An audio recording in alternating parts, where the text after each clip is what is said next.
Hi, this is Miss McBride. We're going to be covering section 7.1 from Statistical Reasoning for Everyday Life. And we have several things we're going to be doing. You will need your graphing calculator. First, we're going to be defining what is a correlation and deciding if it's positive or negative based on a scattergram. So we'll be doing the scattergram or scatter diagram on your graphing calculator. Then we're going to calculate the correlation coefficient as a measure of the strength of the correlation and use it to explain what the correlation is between two variables. So let's define correlation. A correlation, or I like to split it into two parts. It's like a prefix co-relation. So co means with.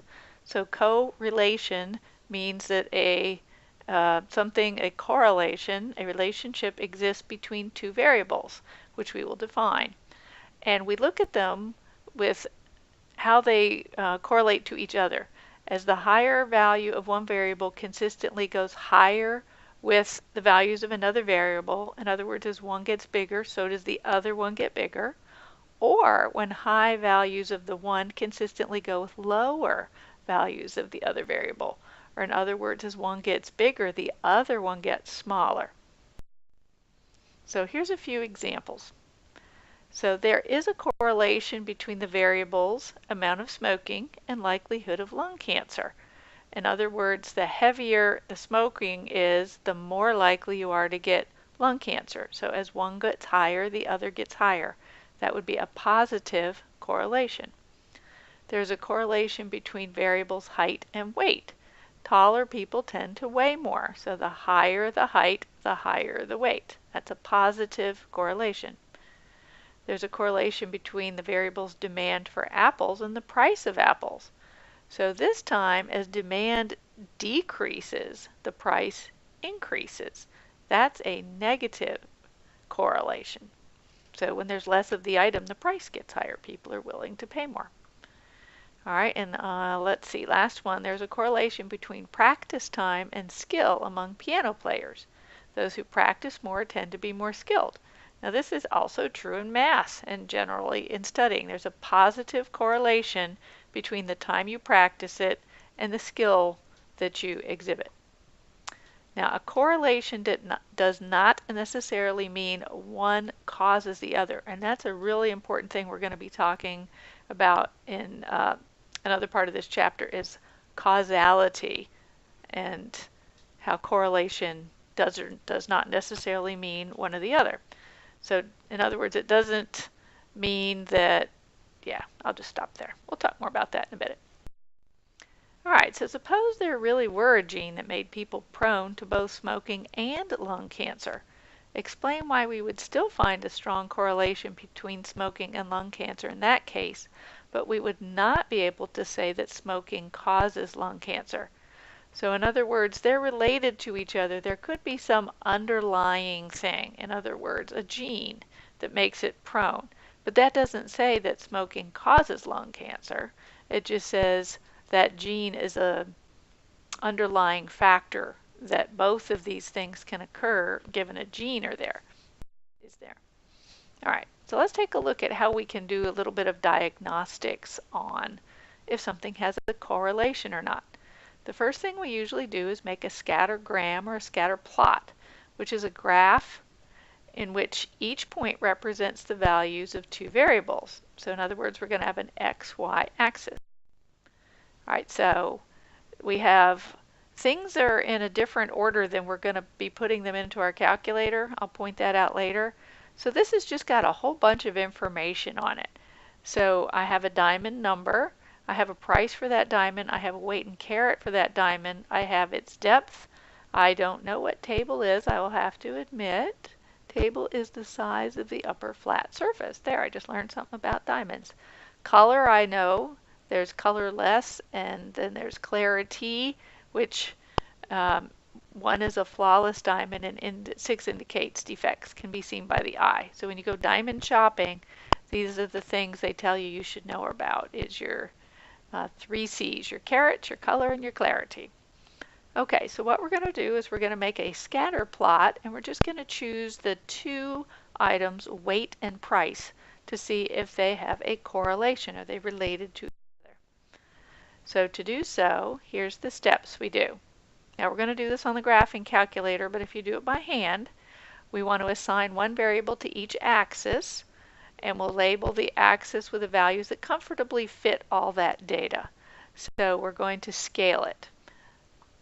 Now sometimes the axis selection is arbitrary, but this is important. If we suspect that one variable depends on the other, then we plot the explanatory on the horizontal and the response on the vertical. So we expect diamond price to depend at least in part on its weight. So the weight is the explanatory because it's going to explain that price, but the price is the response because it responds to a change in the explanatory or weight of the diamond. 23. All right, now I'm going to skip that. Sorry. All right, so using the table 7.1, we're going to create a scatter diagram to look for a correlation now for something different. We're going to do the color and the price. So the minute ago we did the weight. So now we're going to look at our colors. So we do expect price to depend on color. So color is on my horizontal. It'll be my explanatory variable. My response is still the price, so it's on my vertical. So here's my scatter plot. Now look at they're a lot more scattered, but there is what's called a weak trend diagonally going downward from the upper left towards the lower right. Now in another section we're going to actually create what's called a line of best fit to kind of go through that. But for right now they're asking you just take a look at it and kind of in your mind's eye notice that there's a weak trend, meaning pattern, going downward. So my correlation is negative. So the trend represents a weak correlation in which diamonds with more color, more yellow color, which is a higher number for the color, are less expensive. So that's a negative correlation. The higher the color, the more yellow, the lower the price. Now this is what we expect because colorless diamonds appear to sparkle more and are generally considered more desirable. Those are the ones people want to buy and they'll pay more money for. All right, so now you have a budget of $6,000 for a diamond ring. The dealer offers you the following two choices for that price. One weighs 1.2 with a color of 4. The other weighs 1.18 with a color of 3. Assuming all other characteristics are equal, which would you choose? Now this is totally a preference thing. When I've gone diamond shopping, I just kind of like one better and I didn't notice the color that much. So I went for the bigger diamond with color that was slightly more yellow. Other people are much more picky about it. So you would get to choose which one you wanted. Okay, so we now know what correlation is. We've made a scatter plot, and I've kind of talked about this a little bit. The types of correlation are positive. Both variables tend to increase or decrease together. So as one gets bigger, the other gets bigger, or as one gets smaller, the other gets smaller. They go together. Negative, the two variables tend to change in opposite directions. One increases while the other decreases. If there's no apparent, notice I put in great big red linear relationship, that means no correlation. Now there can be a relationship that's not linear, nonlinear relationship, but it results in a scattergram that doesn't follow a straight line pattern. So when we are going to be calculating this correlation coefficient in a minute, it's assuming it's looking for a linear relationship.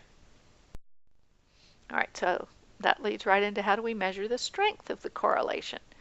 So we measure it with a number called the correlation coefficient represented by the variable r, small letter r. So put that in your variables.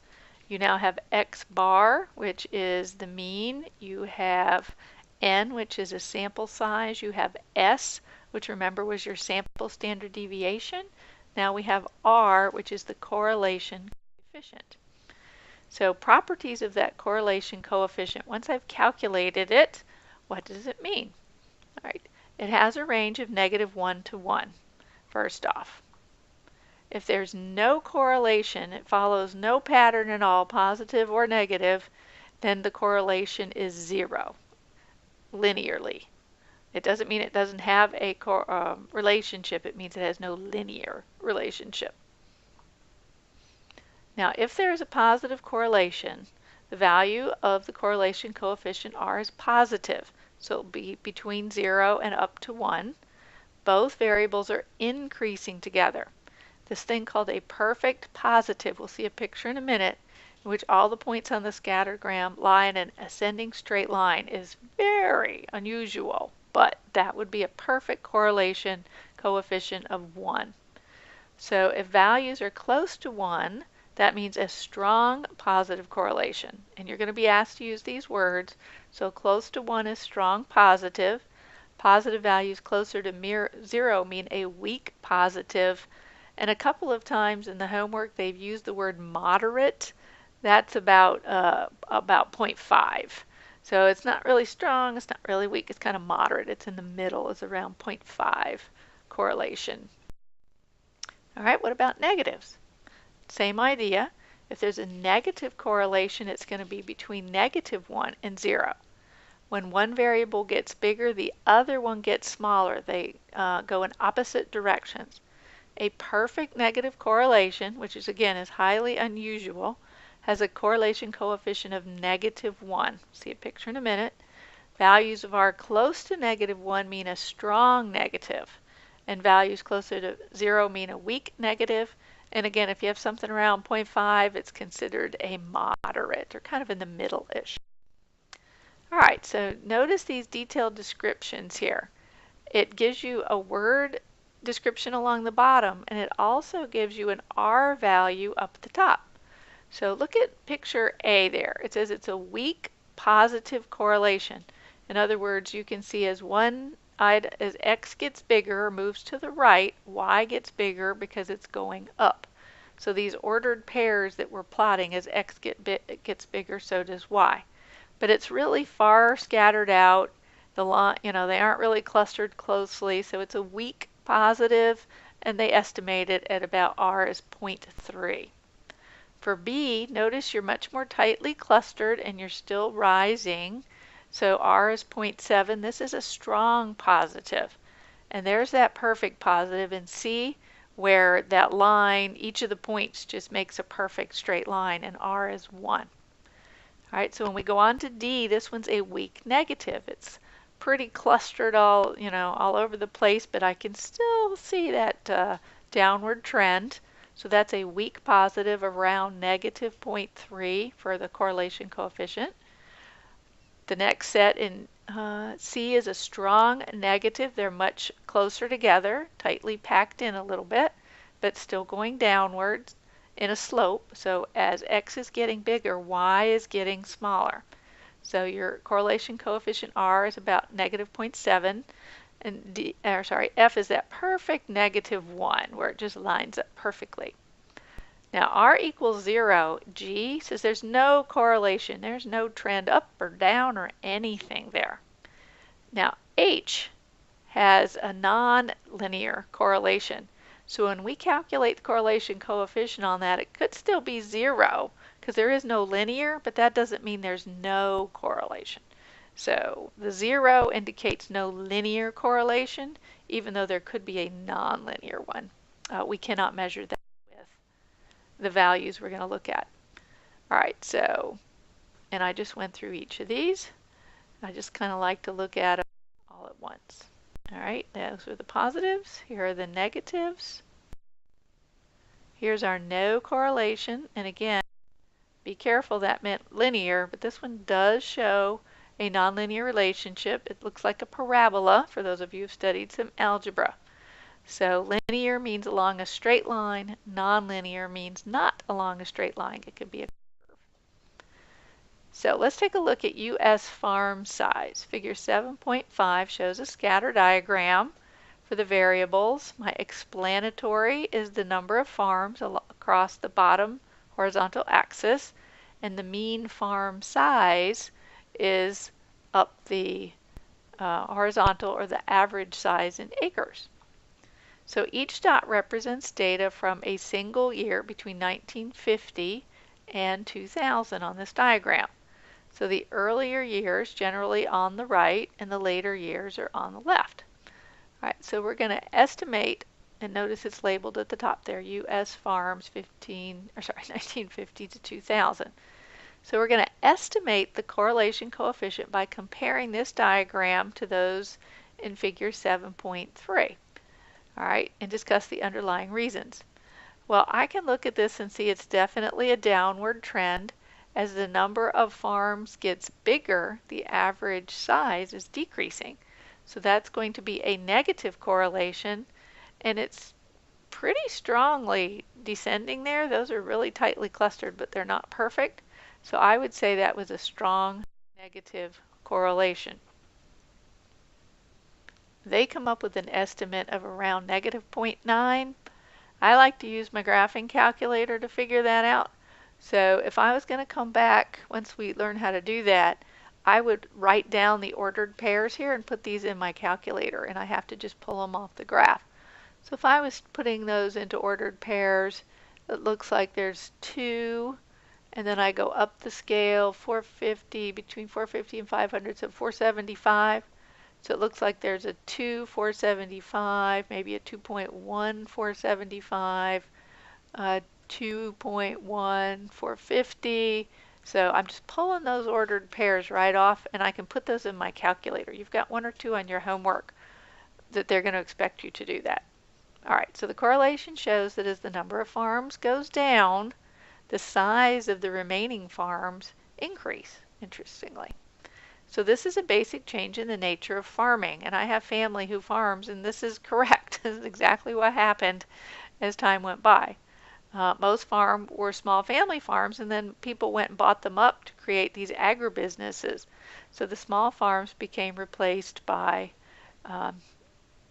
great big conglomerates that ran the farms as one totality instead of the small family farms. All right, so we could do this visual estimation for weight and price, but we're actually going to do that on the graphing calculator. All right, so here's my scattergram for the price and weight that they get. So if I visually look at the weight and price, I can see it's definitely an upward trend. As weight gets higher, so does price. It's a fairly strong positive correlation. My scattergram for color and price, very weak.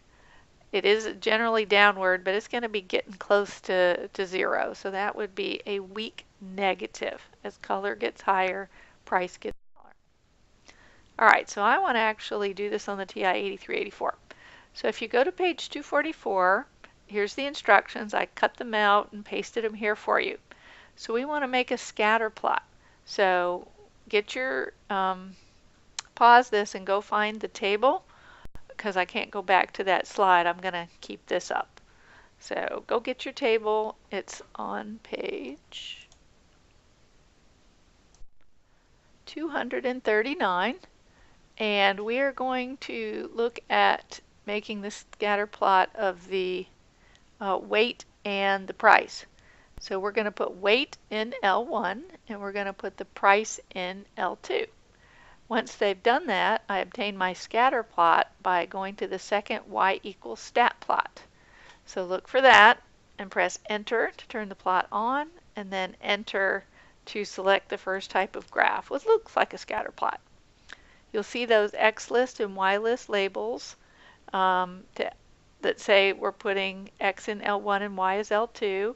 And then to actually see the scatter plot, find the button that says zoom, which is at the top of your calculator right in the middle, and then scroll down until you see zoom stat. It's off the screen, so you have to arrow down and press enter. And you should get a beautiful scattergram or scatter plot. And then I can estimate that correlation coefficient. Now, I like to actually calculate the correlation coefficient. I don't like to guess at it. I can tell if it's a weak positive or a strong positive, but I don't know the actual numbers. I mean, is it 0.8? Is it 0.9? Those are both strong positives. So to calculate the exact value, now that you've got your values in L1 and L2, I'm going to enter, I did that already. All right, now I'm going to go to my home screen and press stat, and I select tests. So you'll have to scroll to the right. Using the option of linreg t-test, so you have to scroll down till you see exactly linreg Linear regression t-test is what that stands for. It says it will result in several displayed values, including the linear correlation. Well, you have to go all the way down, scroll way down till you see calculate. Hit calculate and then scroll down until you find R. So I have this in applying knowledge in your section notes. So like I said, I prefer to find it. So go to table 7.1, put L1, L2, follow the directions, and on your notes, go ahead and calculate it and tell me what is the R value. There is a short video if you're having trouble, because sometimes it's much easier to see than listen to me talking you through. So there's your short video.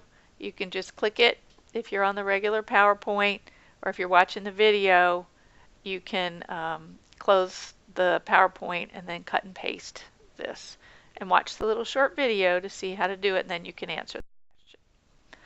Okay, so once you've got that skill down, then we're going to do several homework problems. We're going to talk about analyzing, and then we're going to take a look at the scatter plots, and then we're going to actually create another one. All right, so I'm on page 245. And the correlation, number 1, in the context of correlation, what does R measure and what is it called?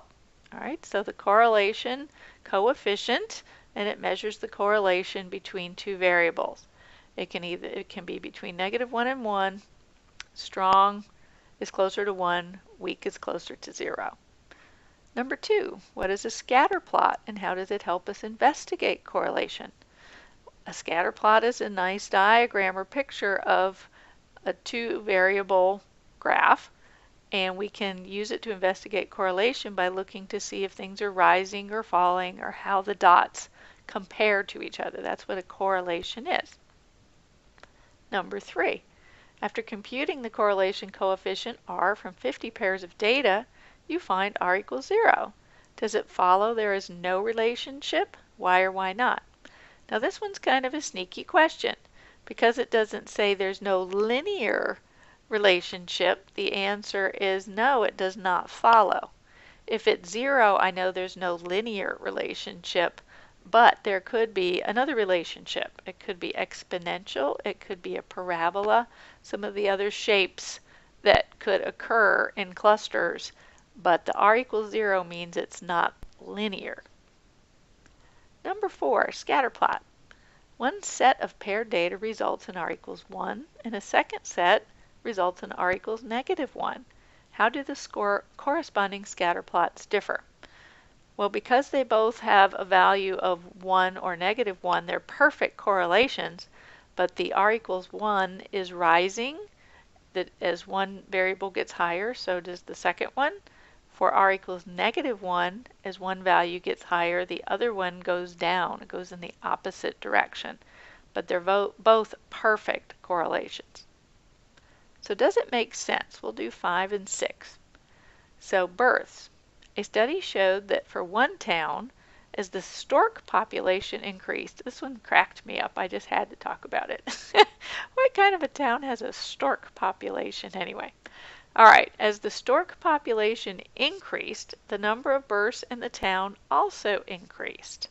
It therefore follows that the increase in the stork population caused the number of births to increase.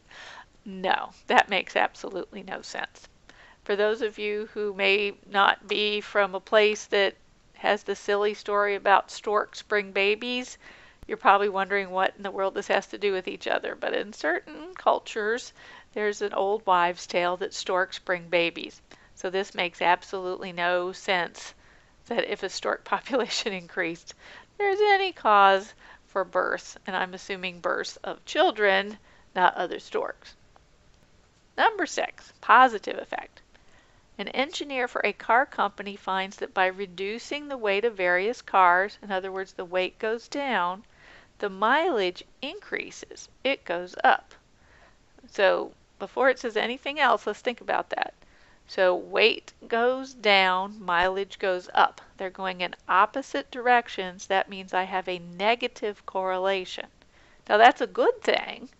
So they go on to say because this is a positive result. Now if they use the word good result or happy result, we would say, well, of course that doesn't mean there's a positive correlation. There's a negative correlation. So that is not true. That makes no sense. There is a negative correlation even though it is a happy thing. Let's look at 17, crickets and temperature. I always talk about this one in my class, and I've had people who lived where there were a lot of crickets and said, yeah, as the temperature goes up, they do chirp more for some reason. So here's a beautiful scatter plot of the number of chirps in 1 minute along the horizontal axis. That's my explanatory variable. There's a response to the temperature as the temperature goes up. So the number of chirps in 1 minute, the temperature goes up. Now I probably would have put those on a different axis because we're saying the temperature going higher causes the chirps to increase, but this is the chart we got. So they ask us to estimate the correlation coefficient and determine whether there appears to be a correlation between these two. So if I was estimating that, they're fairly tightly clustered, so I would say that's a strong positive, and there does appear to be a correlation then, a strong positive around 0.8, 0.9-ish. Let's actually do that one on our graphing calculator. I'm going to go ahead and put the values in, so I would be pulling these off the chart. So one ordered pair was, let's see, we're counting by 50, so 850 to 900. So 870, and then up 75 to 80, 75, 77. I actually don't like that they don't give me these ordered pairs, so I'm not even going to try these. But I could pull them off and try it. My book says it's about 0.8, so I'll go with that. This one we are going to do together on the TI-83. I'm going to talk you through the correct answers. This time we're actually going to find it. So here we have a population growth. Here's a percentage change in population and the birth rate for each of these 10 states. So we're going to construct our scatter plot. Then we're going to talk about the correlation and estimate it. Then we're actually going to find it. And then overall, does birth rate appear to be a good predictor of the state's population growth? If not, what other factors could be considered? Okay, so if I'm going to make a scatter plot, the first thing I have to do is figure out which one is explanatory. I'm going to put that in L1, and then I'm going to put in L2 the response. Here we see that it's asking me in part C, does the birth rate appear to be a good predictor of the state's population growth? So that means my birth rate is my explanatory. I'm going to put that in L1. And my percentage change in population is my response variable. I'm going to leave it in percents, but when I put it in my calculator, I'll do 50.1, 25.7, etc. So pause this and go ahead and put the values in, and I'll pick up there in a minute. I did want to point out that this may be the first time, if you've not used a graphing calculator before, there's a negative value for the percentage change down in Iowa. So when you put in a negative value, make sure you're using the minus sign, which is at the bottom of your calculator as a white button. Don't use the subtraction sign, which is a gray button over on the right side. So you would hit negative at the bottom white button. It's part of the number colors, so you know that goes with the numbers. It's not, if you put in the subtraction, you'll get this thing called, it's an error. All right, anyway, so let's do our scatter plot. So we're going to do, I'm going to go to my home screen by doing second quit, clear that out. Then I'll go second y equal. I have my stat plots. I hit enter to choose plot 1. I hit enter again to do on. Then I cursor down and I select the first icon that looks like a scatter plot. And then again, I'm using my down buttons to do L1 is in X list. L2 is in Y list. My mark is just that little square. I hit enter. Now I want to actually graph it. So I go to zoom and then I arrow down to get to zoom stat, which is 9, and I hit enter. And I should get a very pretty little stat plot. And I have a line through the middle that shows me I've got some positive and some negative numbers, which we haven't seen before. So you can see it's rising, so I know it's positive, but I've got some values that are kind of straying pretty far out. So I would call this a moderate positive. So let's go ahead and calculate the correlation. So we see there's a correlation. I would say it's about a moderate positive. It's not really weak, it's not really strong. And then instead of estimating the correlation coefficient, we're actually going to find it. All right, so go back to your home screen and go to Stat, over to Tests. Then we go way down to letter F on mine. Now some of them are different, so look for the Lin Reg t-test. Enter. I see X list is L1, Y list is L2. I'm going to skip past the other stuff and go down to Calculate and hit Enter. And then I scroll down my screen and look for R, and I'm going to round that to 2 decimal places. It says 0.50340 blah blah blah.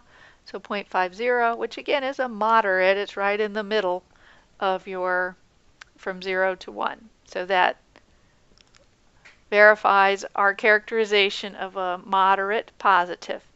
So the last question, overall, does birth rate appear to be a good predictor?